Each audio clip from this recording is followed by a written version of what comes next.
예배 참석하신 여러분, 이 예배를 통하여 하나님의 귀한 은혜가 있기를 원합니다. 오늘 저는 설교 제목이 나의 사랑, 나의 교회입니다.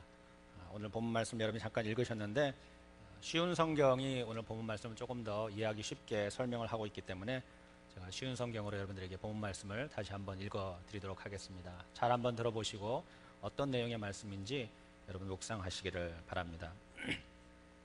우리는 마게도니아에 도착했을 때도 조금도 쉴 수가 없었습니다. 우리는 사방에서 환난을 당하였습니다.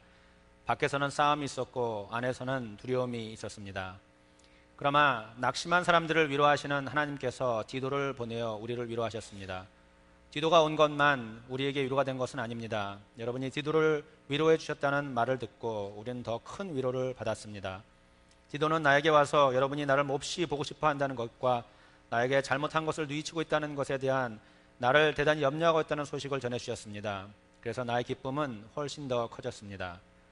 지난번에 쓴 편지로 인하여 내가 여러분의 마음을 아프게 하였지만 후회는 하지 않습니다. 여러분이 그 편지로 인해 잠깐이나마 마음 아파했다는 것을 알고는 나 자신도 후회를 하였지만 지금은 오히려 기뻐합니다. 그것은 여러분의 마음이 아파서가 아니라 여러분이 아파함으로써 회개를 하게 되었기 때문입니다. 여러분은 하나님께서 원하시는 뜻대로 슬퍼하였으므로 우리 때문에 조금 더 상처를 받지 않았습니다. 하나님의 뜻에 맞는 슬픔은 회개하여 구원을 이루게 하므로 후회할 것이 없습니다. 하지만 세상의 슬픔은 죽음을 이루게 합니다. 하나님의 뜻에 맞는 슬픔이 여러분에게 어떤 결과를 가져다 주었는지 보시겠습니까? 여러분은 더 진지해졌고 자신의 무죄를 더 증명하게 되었고 어떤 것에 대해 더욱 분노를 느끼게 되었으며 경각심을 갖게 되었습니다. 또 간절하게 바라게 됐고 관심을 갖게 되고 잘못을 저지른 사람들을 벌하게 되었습니다. 여러분은 모든 점에 있어 이 문제와 관련하여 무죄라는 것을 보여주었습니다. 그러므로 전에 내가 여러분에게 쓴 편지는 불의를 향한 사람이나 불의함을 당한 사람을 겨냥하여 쓴 것이 아닙니다. 그 편지는 우리를 향한 여러분의 마음이 어떠한지를 하나님 앞에서 여러분에게 분명히 알려주기 위해 쓴 것입니다. 이로 인해 우리는 위로를 받았습니다. 우리가 받은 위로 위에 디도가 기뻐한 것을 알고 더욱 기뻤습니다. 디도의 마음이 여러분 모두로 인해 안정을 찾았기 때문입니다. 내가 디도에게 여러분에 대해 자랑하였지만 여러분은 나를 부끄럽게 하지 않았습니다. 우리가 여러분에게 항상 진리만을 말했던 것처럼 디도에게 여러분을 자랑한 것도 진실이었음을 밝혀졌습니다. 디도는 여러분 모두가 그의 말에 순종하고 들고 떨리는 마음으로 자기를 맞아준 것을 기억하면서 여러분을 더 깊이 사랑하게 되었습니다. 나는 여러분을 전적으로 신뢰할 수 있게 되어 기쁩니다. 아멘. 오늘은 2015년도 마지막 주일 예배를 드리고 있습니다. 어떤 설교를 해야 될까 생각을 하고 기도를 하는 가운데 교회를 위해서 설교를 하자라는 생각이 들었습니다. 여러분들의 말씀을 듣고 여러분들의 마음에 도전이 됐으면 좋겠습니다. 그리고 말씀을 듣고 여러분들이 산호세 새소망교회를 더욱더 사랑하고 이 새소망교회의 주인이 되시는 예수 그리스도를 더 사랑하는 마음이 이 말씀을 통해서 나타났으면 좋겠습니다. 그 말씀의 은혜가 여러분 한 사람 한 사람에게 나타났으면 좋겠습니다. 우리 가슴에 손 얹고 하나님께 선포하면서 나가도록 하겠습니다. 하나님, 제게 말씀해 주십시오. 제가 듣겠습니다. 들은 만큼 성숙하겠습니다. 성숙하게 행동하겠습니다. 하나님 감사합니다. 저희들 2015년 동안 한 해 동안 주님께서 저희들을 지켜주시고 축복하시니 감사합니다. 이제 2015년도 마지막 주일 예배를 저희가 주님께 드리는데 이 예배 위에 주님께서 함께 하시고 저희들에게는 은혜를 주시며 하나님께는 영광되는 그런 귀한 예배가 될 수 있도록 아버지가 도와주시기를 주여 간절히 기도드립니다. 특별히 하나님께서 피로 사신 이 귀한 교회 위에 주님께서 함께 하시고 이 교회가 더욱더 성장하여 하나님께 영광 돌리는 귀한 새소망의 교회가 될 수 있도록 아버지가 도와주시기를 주여 간절히 기도드립니다. 말씀을 전하는 저에게 함께 하셔서 하나님 담대하게 하나님 말씀을 선포할 수 있는 제가 될 수 있도록 아버지가 도와주시옵소서. 예수님 받들어 기도드렸습니다. 아멘. 사도 바울은 아주 어려운 시간을 보내고 있습니다. 힘든 시간 동안에 그는 에베소를 떠나서 디도를 향해서 갔고 또 다음에는 마게도니아에 도착을 했습니다. 그는 많은 핍박을 받으며 많은 어려움을 감수하며 하나님의 복음을 전하고 있습니다. 복음 전하는 동안에 여러 교회의 소식들을 그가 접했습니다. 특별히 고린도 교회의 소식을 접했을 때 그는 마음이 굉장히 많이 아팠습니다. 왜냐하면 고린도 교회는 굉장히 어려운 고난의 시기를 겪고 있었던 때였습니다. 그래서는 기도하는 중에 고린도 교회에게 권면을 해야 되겠다, 고린도 교회를 도와줘야 되겠다라는 그런 마음으로 그의 첫 번째 편지를 고린도 교회에게 보내게 되었습니다. 디모데를 통해 전해진 그의 고린도 전서는 그가 예상했던 그런 반응이 전혀 아니었습니다. 그 편지를 받은 고린도 교회 교인들은 오히려 그 편지를 무시를 했고 그 편지를 전혀 받아들이려고 하지 않았습니다. 그리고 상황은 더욱더 악화가 됐습니다. 교회는 점점 죄악에 물들어가고 있고 교회는 점점 어려워진 그런 상황이 되었습니다. 그래서 사도 바울은 기도하는 끝에 자기가 직접 이번에는 방문을 하기로 결정을 했습니다. 그래서 그는 에베소를 떠나서 고린도 교회를 직접 방문을 합니다. 그가 방문을 해서 고린도 교회 교인들을 다시 한번 위로하고 하나님 앞에 다시 한번 설 수 있게 권면하는 하나님의 말씀을 전하려고 고린도 교회를 갔습니다. 근데 그가 받은 것은 그들의 환대라든지 그들의 환영이 아니라 오히려 그들의 손가락질이었고 그들이 사도 바울을 질책하는 그런 소리였습니다. 고린도 교회 교인들은 사도 바울에게 당신은 다른 사도들에 비해 예수님 제자도 아니었고 사도의 직분에 약간 떨어지는 사람인데 왜 우리가 당신의 말을 들어야겠습니까? 라고 하면서 사도의 말을 무시를 했습니다. 그 슬픈 마음, 아픈 마음을 가지고 사도 바울은 고린도를 떠나야 되게 됐습니다. 근데 그 마음 속에는 고린도 교회를 향한 그 열정의 마음이 있었고 그 고린도 교회를 향한 하나님의 안타까운 마음이 사도 바울 마음 속에 있었습니다. 그래서 그는 다시 기도하는 가운데 다시 한번 고린도 교회를 향하여 편지를 쓰기로 결정을 합니다. 근데 이번 편지는 사도 바울이 굉장히 강한 어조로 교회를 향한 다시 한번 하나님께 향하는 마음이 있고 다시 한번 하나님께 바로 서는 교회가 되고자 하는 그런 마음을 담아서 강한 어조로 편지를 보냅니다. 그래서 디도를 통해서 그 편지를 고린도 교회에게 전달을 해줍니다. 그 후에 사도 바울은 지금 마게도냐에서 디도를 간절하게 기다리고 있습니다. 이게 좋은 소식이 올까 나쁜 소식이 올까, 내가 이 편지를 씀으로 말미암아 오히려 더 나와 고린도 교회 관계가 더 안 좋아지지 않을까, 노심초사 인간의 심정 또한 믿음의 아들의 심정이 왔다 갔다 하는 그런 갈림길에서 디도를 지금 기다리고 있는 것이 오늘 본문의 내용입니다. 고린도 교회는 문제가 굉장히 많았습니다. 여러분도 아시다시피 고린도 교회는 여러 가지 갈등들이 있었습니다. 첫 번째, 고린도 교회는 성도들이 하나가 되지 못했습니다. 너무나 많은 파들이 나눠 있었습니다. 나는 바울파네, 나는 베드로파네, 나는 예수파네. 자기네 파들끼리 모여서 교회를 갈라놓는 그런 어처구니 없는 일들이 있었습니다. 또한 고린도 교회에서는 우상에 드린 제물을 어떤 식으로 사용을 해야 되는지를 또 서로에게 손가락질하며 갈등하는 그런 모습을 보였습니다. 또 하나의 문제는 성만찬의 문제였습니다. 성찬을 하고 만찬을 즐기는 그 문제에 어려움이 있었습니다. 예전 초대교회는 저희처럼 지금 이렇게 예배를 드리는 그런 분위기가 아니었습니다. 초대교회는 이런 식으로 예배를 드리는 것이 아니라 모든 성도들이 같이 나와서 한 식탁에 앉으면서 같이 만찬을 즐기면서 서로에게 간증을 나누고 서로를 위해서 기도하고 서로를 위해서 예수 그리스도의 사랑을 보여주는 그런 모습이 바로 초대교회의 모습이었습니다. 그것이 우리가 사실은 목장을 하려고 하는 이유입니다. 근데 만찬을 하는 가운데 여러 가지 어려움들이 있었습니다. 손가락질을 하는 거죠. 다툼이 있는 것이죠. 그리고 고린도 교회는 또 은사의 문제가 있었습니다. 내가 더 좋은 은사다, 내가 더 나은 은사다, 네가 받은 은사는 별로다 라면서 서로에게 자랑을 하면서 서로를 깔보는 그런 안타까운 일이 고린도 교회는 있었습니다. 또 한 가지 큰 문제는 바로 예수 그리스도의 부활의 문제였습니다. 한 그룹은 예수 그리스도의 부활을 믿는 그룹이었고 다른 한 그룹은 어떻게 죽은 사람이 다시 부활할 수 있느냐라면서 그리스도의 부활을 부인을 했습니다. 이런 여러 가지 어려움이 있기 때문에 사도 바울은 고린도 교회를 향한 그 애절한 마음이 있었던 것입니다. 이 사람들이 믿음 생활을 좀 잘했으면 좋겠는데, 하나님을 제대로 섬겼으면 좋겠는데 왜 이렇게 어려운 일들이 교회에 자꾸 일어날까? 거기에 안타까운 마음이 사도 바울 마음속에 있었던 것입니다. 근데 여러분, 고린도 교회 어려움들을 쭉 들어보니까 거기에 몇몇 가지는 저희 교회하고 비슷한 문제가 아닐까요? 우리 교회도 비슷한 문제가 있죠, 그죠? 근데 우리 교회는 그런 문제 외에 또 다른 문제가 있는 걸로 생각이 돼요. 저는 여러분들에게 여러 번 말씀을 드렸지만은 저희 교회는 너무나 좋은 교회입니다. 저희 교회처럼 좋은 교회가 너무나 이 타락하는 세상에서 찾아보기가 그렇게 쉽지가 않아요. 건강한 교회가 그렇게 많지 않습니다. 저희 교회는 일꾼도 굉장히 많고 하나님이 너무나 사랑하는 하나님의 아들들이 굉장히 너무 많습니다. 신실한 분들이 너무 많습니다. 근데 우리 교회는 여기서 머무르지 말고 더 성장을 해야 됩니다.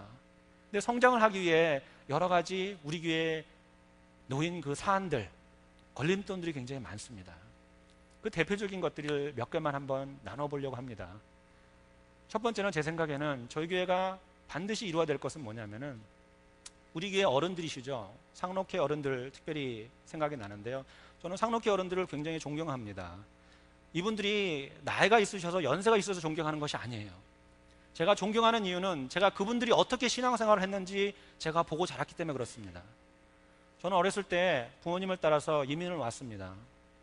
이민을 왔는데 그 당시 이민교회는 이렇게 자체 건물이 없었습니다. 그 당시 이민교회는 다 미국교회 빌려서 예배를 드렸습니다. 오전에 이렇게 예배를 드리지 못했어요. 다 오후에, 미국 사람들이 다 예배를 드린 후에 오후에 예배를 드렸습니다. 예배를 드린 후에 매주 반복적으로 하는 것이 뭐냐면 청소입니다. 교회 다 돌아가면서 베큐um하고 밀대 가지고 다 바닥 닦고 화장실 다 청소하고 또 아이들이 썼던 그 주일학교 방을 다 들어가서 다 정리하고 책 제대로 다 꽂아놓고 한두 시간 걸려서 교회를 완벽하게 깨끗하게 다 청소를 해놓고 갑니다. 반복적으로 이루어지는 것이죠. 그것은 늘상 하는 일이니까 그렇다 치더라도 한 가지 큰 문제가 있었습니다. 그것은 밥 먹는 문제였습니다. 한국 사람은 밥을 먹어야 됩니다. 그렇죠? 근데 밥을 먹으면 김치를 먹어야 되잖아요. 김치를 먹어야 되는데 김치를 먹고 나면 우리 딴에는 창문 다 열고 공기를 좀 환기시키면 김치 냄새가 없어지겠지 이렇게 생각하는데 미국 사람들이 교회를 들어오면 김치 냄새가 교회에 꽉 박혀 있는 거예요. 그 김치 냄새 난다고 항상 뭐라고 얘기를 하는 겁니다. 고민이 가득하시죠. 고민이 가득해요. 물론 그 이유 때만은 아니었을 겁니다. 여러 가지 믿음의 기도를 통해서도 아마 그랬을 것입니다. 근데 우리 어르신들에는 그 어떤 마음이 있었냐면은 우리 교회가 있어야 되겠다, 내 교회가 있어야 되겠다는 그런 갈망하는 마음이 있었습니다. 근데 저는 너무나 잘 알아요. 이민 생활이 얼마나 힘들었는지. 낯선 이곳에 영어도 한마디 못하는 이곳에 오셔가지고 정착하는 게 얼마나 힘드신지 저는 잘 압니다. 제가 봤기 때문에. 근데 그 어려운 속에서도 우리 어르신들께서는 하나님께 믿음으로 매달리고 그 어렵게 버신 돈을 헌금을 해서 이렇게 아름다운 성전을 만드신 거예요. 근데 안타깝게도 저희 세대는요, 이걸 너무나 당연시 여깁니다. 그냥 항상 늘 있어 왔던 것이니까. 그 뒤에 얼마나 눈물의 기도와 얼마나 눈물의 헌신이 있었는가를 우리는 잘 몰라요. 저는 그것이 다음 세대의 전수가 되지 않는 것이 너무나 안타깝다고 생각해요. 그 믿음의 선배들의 그 믿음의 모습들이 젊은 층에 전달이 된다고 저는 생각을 합니다. 근데 저희 교회는 제도적으로 그렇게 할 수가 없어요. 너무나 안타까워요. 저는 목사인데요, 어르신들의 믿음을 쫓아갈 수가 없어요. 저에게는 그런 믿음이 없습니다. 대단한 믿음들을 가지고 계셨어요. 우리는 그것을 배우고 본받아야 돼요. 또 하나 문제는요, 여러분 요즘에 카운셀 별로 마음에 안 드시죠? 여러 가지 문제가 많죠? 하는 일마다 왜 이렇게 마음에 안 드는지, 그리고 일을 정하면은 좀 제대로 전달 좀 하지 전달도 제대로 안 하고 답답하지 않으세요? 걱정되지 않으세요? 목사님 저도 사실 답답하고 좀 걱정이 돼요. 근데 제가 카운슬에 들어가 보잖아요. 이분들은 신실하게 헌신된 종들이에요. 대충대충 하시지 않아요. 너무나 헌신적으로 교회를 사랑하는 마음으로 교회를 결정을 해요. 너무나 헌신하는 마음으로 기도하면서 하나님 일을 돌봐요. 너무나 열심히 하세요. 어느 한 분도 대충대충 교회를 그냥 결정하고 대충대충 넘어가는 게 없습니다. 열심히 기도하고 열심히 하나님께 매달리는 모습이 카운슬 안에 있어요. 근데 왜 우리 교회는 그럼에도 불구하고 자꾸 불협화음이 날까요? 어떤 문제일까요? 저는 시스템에 문제가 있다고 생각을 해요. 제가 보는 저희 교회 시스템은 어떤 거냐면요, 저희 교회는 젊은 집사가 교회에서 몇 년 좀 헌신하다 보면은 안수 집사로 투표가 됩니다. 투표가 되면은 이제 카운슬 멤버가 되는 거예요. 근데 이 젊은 집사가 교회에 대해서 뭐를 알겠어요? 교회 경험이 얼마나 있겠어요? 교회를 얼마나 많이 결정을 했으며 교회의 큰 그림을 얼마나 많이 봤겠어요? 들어가면 몇 년 동안 헤매기 시작합니다. 어떤 식으로 결정될지 잘 몰라요. 막 헤매다가 이제 조금 이제 교회에 대해서 알기 시작하고 교회에 대해서 조금 하려고 하면은 텀 종료입니다. 그만둬야 돼요. 이런 것들이 계속 반복이 되는 겁니다. 예전에는 이게 선순환이 잘 됐어요. 일꾼들이 계속해서 올라오기 때문에 선순환이 잘 됐어요. 근데 지금은 사정이 또 달라요. 여러분들이 왜 이윤철 목사가 이런 얘기를 할까? 왜 이런 쓸데없는 얘기를 할까? 그렇게 생각하실 수도 있어요. 근데 제가 이 설교를 사실은 몇 달 전부터 준비하고 설교를 못했던 설교예요. 하나님께서 새벽에 저를 자꾸 깨우시면서 지금은 때가 아니다 그러시는 거예요. 그래서 지금 설교를 하는 겁니다. 기도를 하는데 이 말을 할 수 있는 사람은 이 교회에서 저밖에 없어요. 담임 목사가 나중에 와서 이 얘기를 할까요? 저밖에 없습니다. 그래서 말씀을 드리는 거예요.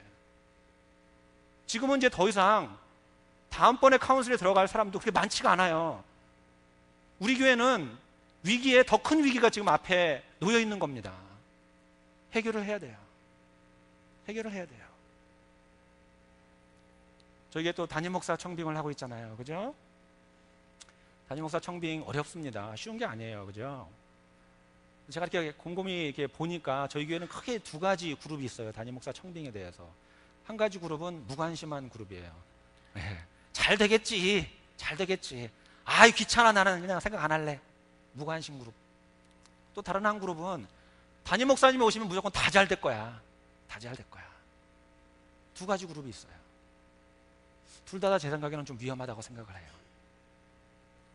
저는요, 여기 지금 계신 분들 중에 제가 어렸을 때부터 신앙생활 하신 것을 보신 분들이 계세요.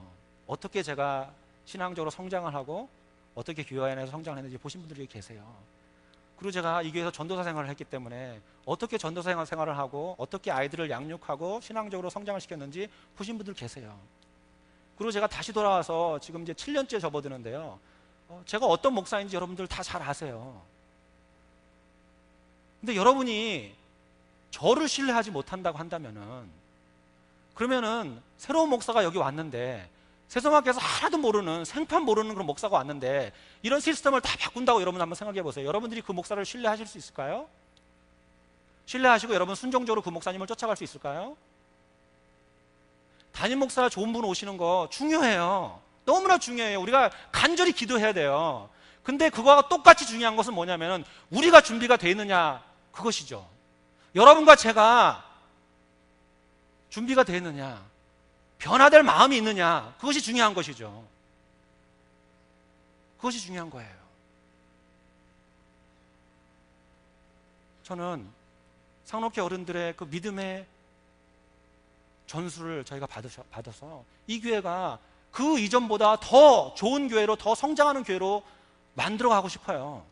그것이 목사로서 제 기도 제목이고 헌신하려고 하는 그런 마음이에요. 근데 우리가 준비가 안 되면은 아무리 좋은 목사님이 오셔도 우리 교회는 변화가 되지 않습니다. 변화라는 것은 내가 그동안 가지고 있었던 내 머릿속에 있는 규칙이 다 파괴가 되는 거예요. 내가 생각했던 그 생각들이 다 파괴가 되는 거예요. 변화요?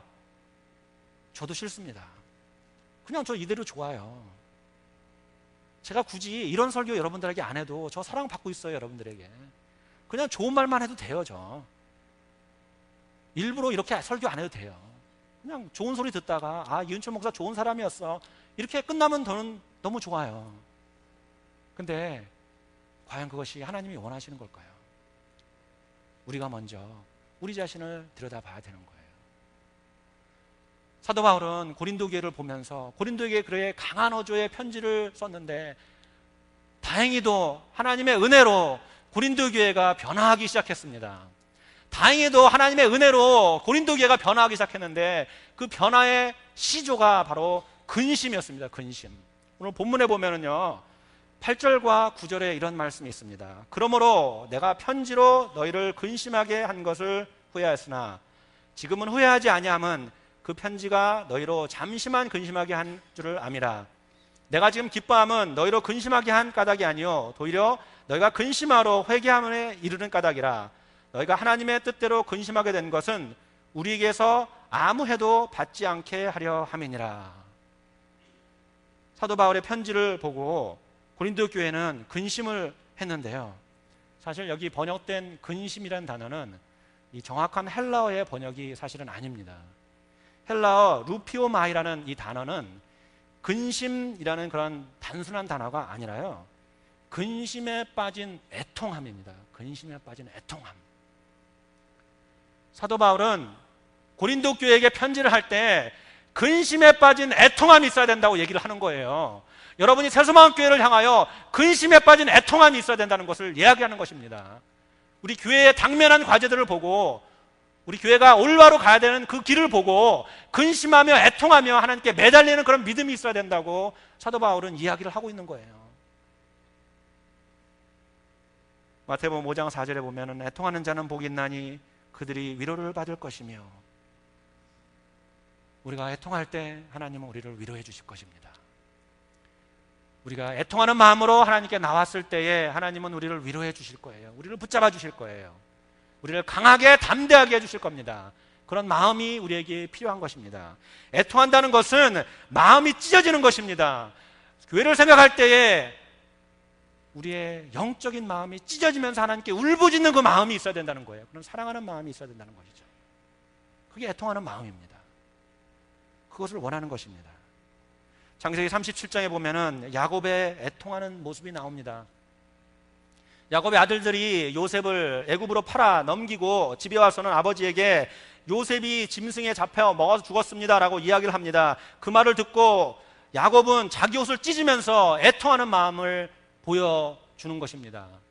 아들들이 아무리 아버지를 위로한다고 해도 그 위로가 들어오지 않습니다.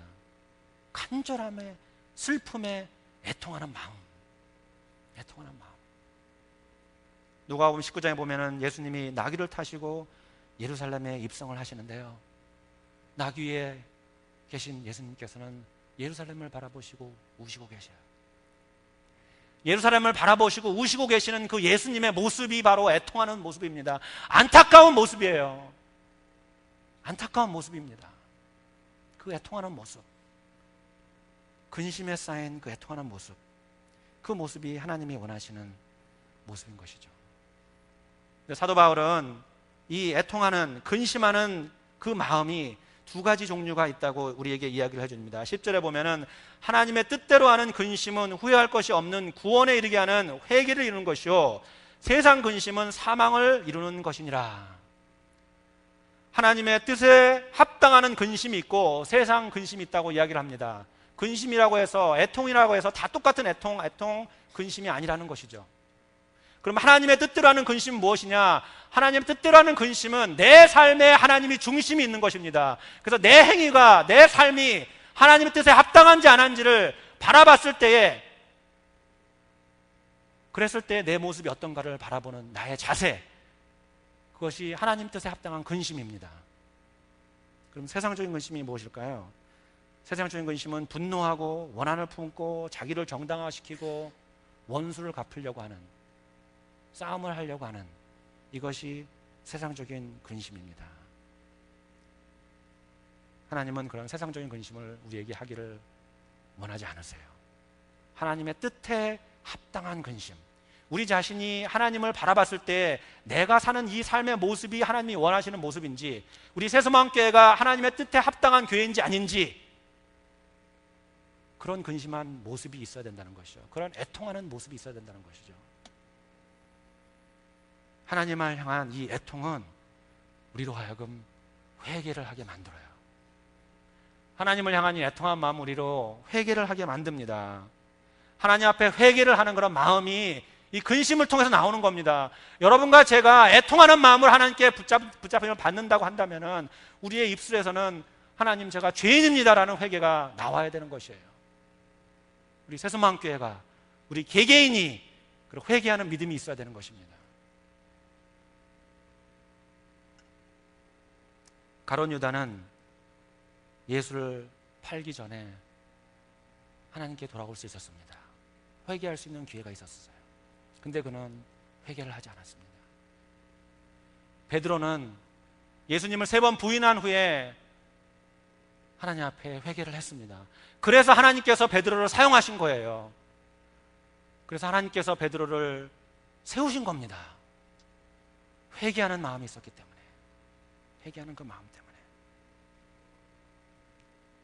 신학자 하진은 회개는 목적의 변화뿐만 아니라 죄에 대하여 깊은 슬픔과 증오심을 불러일으켜 결국에는 죄로부터 돌이켜 하나님께 나아가게 하는 마음의 변화를 포함하고 있다라고 말씀합니다. 회개라는 것은 하나님께 다시 돌아오는 것입니다. 돌아왔을 때에 비로소 우리는 하나님의 뜻을 이루어 드릴 수 있는 것입니다. 고린도 교회가 회개하지 않고 하나님께 돌아오지 않았다고 한다면 아마 성경에 이렇게 자세하게 설명이 안 될 수도 있었을 것입니다. 시편 34편 18절에 여호와는 마음이 상한 자를 가까이 하시고 충심으로 통회하는 자를 구원하시는도다. 우리가 진심으로 회개할 때에 우리를 어여삐 바라보시는 분이 바로 하나님이시라는 거예요. 여러분, 바깥에서 햇살이 집 안으로 들어오려고 그러면요, 집 안에 있는 유리창이 깨끗해야 됩니다. 유리창에 먼지가 뿌옇게 쌓여 있으면은 바깥에서 아무리 따뜻한 햇살이 있어도 집 안으로 들어올 수가 없어요. 우리의 마음의 창에, 우리의 영혼의 창에 먼지가 가득 차 있다고 한다면은 예수 그리스도의 햇빛이 우리에게 어떻게 들어오겠습니까? 우리가 그 마음에 쌓여있는 가득한 그 먼지의 창에 있는 그 먼지들을 우리가 깨끗하게 회개함으로써 하나님께 나오지 않는다고 한다면은 우리의 삶은 예수 그리스도의 빛으로 사는 것이 아니라 세상의 걱정과 근심으로 사는 삶이 될 것입니다. 새소망교회도 마찬가지입니다. 우리 새소망교회에 있는 창들을 다 깨끗이 회개함으로 청소하지 않는다고 한다면은 이 새소망교회 안에 어떻게 예수 그리스도의 빛이 비춰질 수 있겠습니까? 회개하는 마음으로 나와야 됩니다. 회개하는 마음이 우리에게 있어야 되는 것이에요. 고린도 교회는 애통의 회개를 통해 7가지 변화가 있었습니다. 저는 이 7가지 변화가 우리 새소망교회도 있기를 간절히 원합니다. 우리는 지금 7가지 변화가 필요한 이 시점에 서 있는 것입니다. 첫 번째 변화는 간절함입니다. 간절함. 은혜의 사모함을 간절하게 원하는 것입니다. 기도를 간절하게 하는 것이에요. 교회를 생각할 때마다 하나님의 은혜를 사모하는 마음이 넘쳐나고, 교회를 생각할 때마다 하나님께 간절히 기도하는 마음이 넘쳐나는 그 간절함, 우리는 그 간절함이 너무나 간절하게 필요합니다. 지금 하나가 되어서 하나님께 엎드려 간절하게 기도하는 모습, 은혜를 사모하는 모습. 두 번째는 변증하는 마음입니다. 이 변증은 자신을 정당화하거나 핑계의 구실을 찾는 것이 아니라 더 이상 죄와 타협하지 않겠다는 그런 마음입니다. 예수 그리스도를 변증하는, 복음을 변증하는 그런 마음, 더 이상 죄와 타협하지 않고 빛의 삶을 살겠다는 그런 마음, 그런 마음이 우리 새소망교회에 필요한 것이죠. 세 번째는 거룩한 분노. 거룩한 분노. 여러분, 믿음 생활 하실 때마다, 이 세상을 바라보실 때마다 여러분들 마음속에는 거룩한 분노가 있어야 됩니다.